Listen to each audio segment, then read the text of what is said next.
नमस्कार, सत श्री अकाल, आदाब। मेरा नाम मनदीप पुनिया है और आप देख रहे हैं गांव सवेरा। आज हम रानिया हैं और रानिया में हमारे साथ इनेलो के प्रत्याशी अर्जुन चौटाला मौजूद हैं और अर्जुन से हम बात करेंगे कि उनका चुनाव किस किस्म का चल रहा है और साथ में कुछ जो सवाल लगातार लोग पूछना चाह रहे हैं, आलोचनात्मक सवाल हैं, वो भी इनसे पूछेंगे। पहला सवाल तो यही कि अर्जुन, आप लोगों के बीच में जा रहे हैं, पहला चुनाव है, कैसा रिस्पॉन्स मिल रहा है? चुनाव तो मेरा दूसरा है, पर विधानसभा का मेरा पहला चुनाव है। अच्छा। और बड़ा ही अच्छा रिस्पांस मिल रहा है। युवाओं का साथ देखने को मिल रहा है, हमारे बड़े बुजुर्गों का आशीर्वाद मिल रहा है। और जहाँ पर भी हम गए हैं, बहुत ही प्रेम और प्यार सभी का मिला है, सभी का आशीर्वाद मिला है। दादा के खिलाफ लड़ रहे हो तो ये कहा जा रहा है कि दादा पोते को तो हरा लेंगे। देखिए जी, यहाँ लड़ाई परिवार की नहीं है, ये लड़ाई दादे पोते की नहीं है, ये लड़ाई विचारधारा की है। और जहाँ विचारधारा की लड़ाई होती है तो परिवार नहीं देखा जाता, कर्तव्य देखा जाता है। हमारा पहला कर्तव्य रानिया की जनता के प्रति है। मेरे परदादा के समय से चलती आया, वो एक साथ, वो एक रिश्ता उसको निभा रहे हैं। सेवा भावना से आए थे, सेवा भावना के साथ काम करेंगे। फिर भले ही सामने मैदान में कोई भी हो, चाहे वो परिवार ही क्यों ना हो, इस बात का फर्क नहीं पड़ता। हम इनेलो के कार्यकर्ता हैं, इनेलो की विचारधारा के साथ हम आगे बढ़ने का काम करते हैं।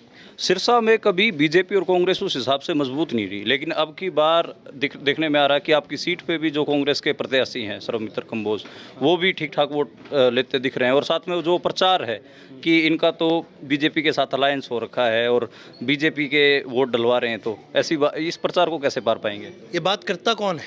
ये बात कांग्रेस के करते हैं।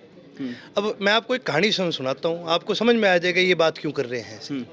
एक लोमड़ी थी और वो एक बार घूम रही थी, उसको भूख लग रही थी और उसने देखा भाई कहीं बेल पर अंगूर लगे हुए हैं।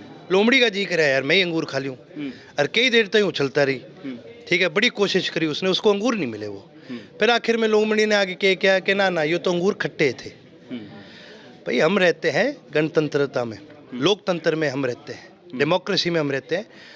हर आदमी का मन है, हर आदमी का खुद का फैसला है, वो किसको वोट देना चाहेगा। आपके कहने से नहीं देगा, मेरे कहने से नहीं देगा, कांग्रेस के कहने से नहीं देगा, बीजेपी के कहने से देगा। जिस साथी का जहां मन करेगा उस बूथ के अंदर कोई देख नहीं सकता, वो अपनी मर्जी से वोट करेगा। कांग्रेस को इस बात की तकलीफ है, उनको वोट नहीं मिल रहे। भैया नहीं देंगे कांग्रेस को वोट लोग, क्योंकि कांग्रेस ने काम नहीं कराए लोगों के। नहीं देंगे लोग कांग्रेस को वोट, क्योंकि यहाँ पर किसानों का नुकसान अगर करा तो सबसे पहले भूपेंद्र सिंह हुड्डा ने करा। यहाँ शुगर मिल होया करती थी, चौधरी ओम प्रकाश चौटाला जी ने शुगर मिल लगाई थी सिरसा जिले के अंदर, कि यहाँ का किसान भी गन्ना उगा सके, यहाँ का किसान भी खुशहाल हो सके। उस शुगर मिल को पाड़ के कौन लेके गया? भूपेंद्र सिंह हुड्डा पाड़ के लेके गया। क्या मन में हमारे द्वेष नहीं? आज तो ये चकते हैं किसानी का झंडा। यहाँ किसानों का सबसे बड़ा नुकसान किसने करा? इस कांग्रेस पार्टी ने करा, बीजेपी के बाद। इन लोगों ने किसानों का नुकसान कराया। नहीं देना वोट तो नहीं देना, कह दो जो मन में आए। हम हैं लोकदल के आदमी, हम लोकदल की विचारधारा में विश्वास करते हैं, जननायक चौधरी देवीलाल की विचारधारा में विश्वास करते हैं। अगर कोई जननायक चौधरी देवीलाल की विचारधारा में विश्वास करता है तो उसका हक है, वो अपना वोट जननायक चौधरी देवीलाल जी की पार्टी को देने का काम करेगा। अब इनके तो इस बात की खिज है कि इनको क्यों नहीं मिल रहे। नहीं मिलेंगे इनको, क्योंकि इन्होंने लोगों के काम नहीं करे, नुकसान करा इन्होंने लोगों का।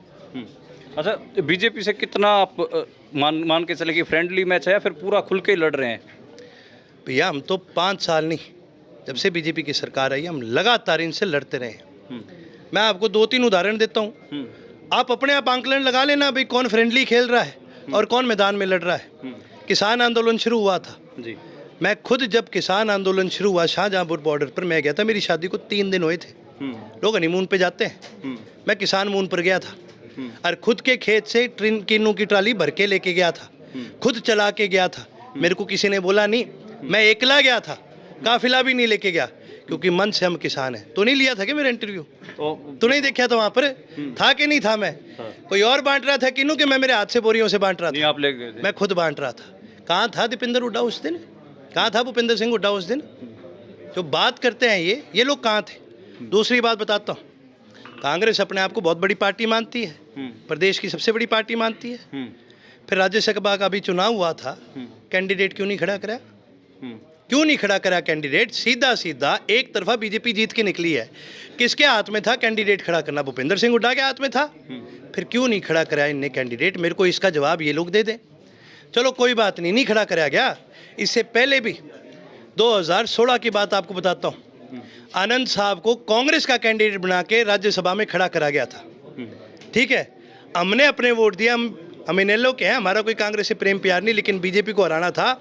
हमने अपनी पार्टी के 20 वोट थे, 20 के 20 वोट हमने आनंद साहब को दिए थे।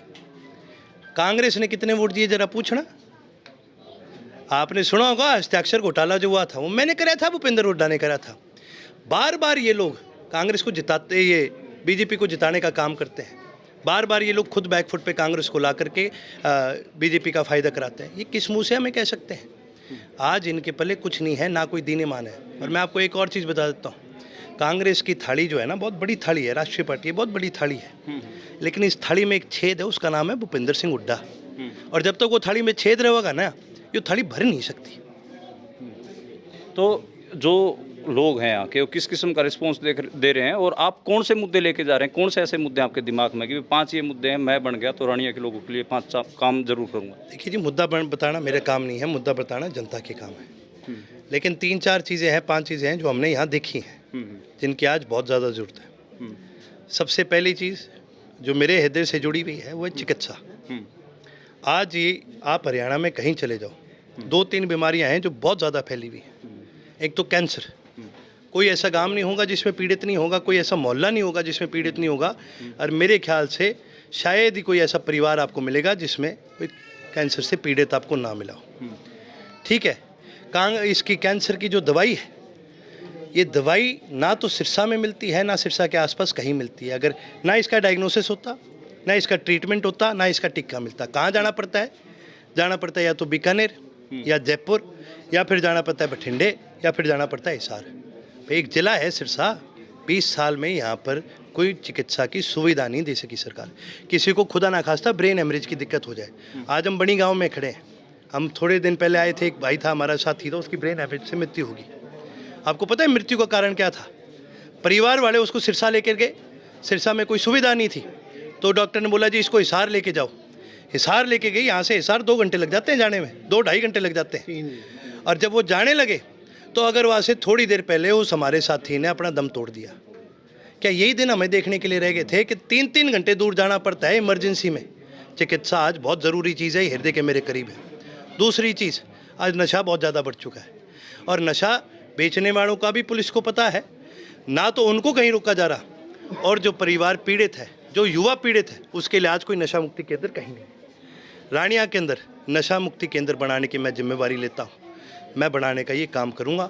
हम अपनी आने वाली युवा पीढ़ी को ख़राब नहीं होने देंगे। उसके अलावा पानी एक बहुत बड़ा इशू है, क्योंकि जी यहाँ पर घर का पानी आता है, पीछे से वो पानी पिछले 10 साल में, 20 साल में वो कम होता गया। इसके अंदर से और जगह पानी ले जाने का काम करा गया, इस पानी को रोकने का काम किया, सिरसा के किसान को कमज़ोर करने का काम किया। हम इसको आगे, इस नहर को आगे से जब हम O2 रजवाए है, इससे आगे से जितने भी इसके साइफर निकलते हैं, हम इनको चौड़ा करवाने का काम करेंगे, ताकि आखिरी गाँव तक भी पानी ढंग से पहुँचने का काम करें। उसके अलावा रोज़गार एक बड़ा मुद्दा है, क्योंकि सिरसा के अंदर कोई उद्योग नहीं है। जैसे कि मैंने कहा, एक बड़ा उद्योग आया था सिरसा में, शुगर मिल आई थी, हज़ारों युवाओं को नौकरी मिलती, लाखों किसानों का फ़ायदा होता। वो उद्योग पाड़ के कौन लेके गया? ये भूपेंद्र सिंह हुड्डा ही पाड़ के लेके गया। तो इसी प्रकार ये 4 बड़े मुद्दे हैं। इसके अलावा जो जन जन के काम है, विकास के कार्य हैं, उनके ऊपर हम काम करने का काम करेंगे। अच्छा, एक आखिरी सवाल है कि नैरेटिव से बाहर होना भी एक बड़ा मामला होता है कि आपने देखा नेशनल मीडिया हो या स्टेट मीडिया हो या हमारे जैसे पत्रकार हों, लगातार बाइपोलर इस इलेक्शन को दिखा रहे हैं कि यहाँ तो बीजेपी और कांग्रेस का ही गेम है। एक तो वो नैरेटिव, और दूसरा आपको कितनी सीटें लग रही हैं कि आप स्टेट में कितनी सीटें जीत रहे हैं? देखिए जी, जो ये नेशनल मीडिया है, ये तो आपको भी पता है और मेरे को भी पता है नेशनल मीडिया किसके इशारे पे चलेगा। आज आप मेरे को बता दो, कोई ऐसा चैनल बचा है या कोई ऐसा बड़ा चैनल बचा है जो किसी बड़ी राष्ट्रीय पार्टी के प्रभाव में ना हो? ये सारे उनके प्रभाव के हिसाब से चलते हैं। आप जब ग्राउंड पे जाएंगे, जब आप खुद सर्वे करेंगे, और जब सर्वे कहता हूँ तो फ़ोन वाले नहीं, जब आप ग्राउंड पे जाएंगे तो अब आपको असलियत का पता चलेगा। आज इंडियन नेशनल लोकदल और BSP 52 से ज़्यादा ऐसी सीटें हैं, 52 से ज़्यादा ऐसी सीटें हैं जहाँ पर तिकोनिया मुकाबला है, और हम आगे चल रहे हैं। और 100% जहाँ पर तिकोनिया मुकाबला होता है, हम जीत करके निकलते हैं। शुक्रिया अर्जुन, और ऑल द बेस्ट। आप चुनाव लड़िए। और अर्जुन थे, और अर्जुन से जितने भी हमने सवाल हो सकते हैं वो किए, खासकर जो बीजेपी वाला जो सवाल सब सुनना चाहते हैं वो भी हमने किया। और देखने के लिए शुक्रिया।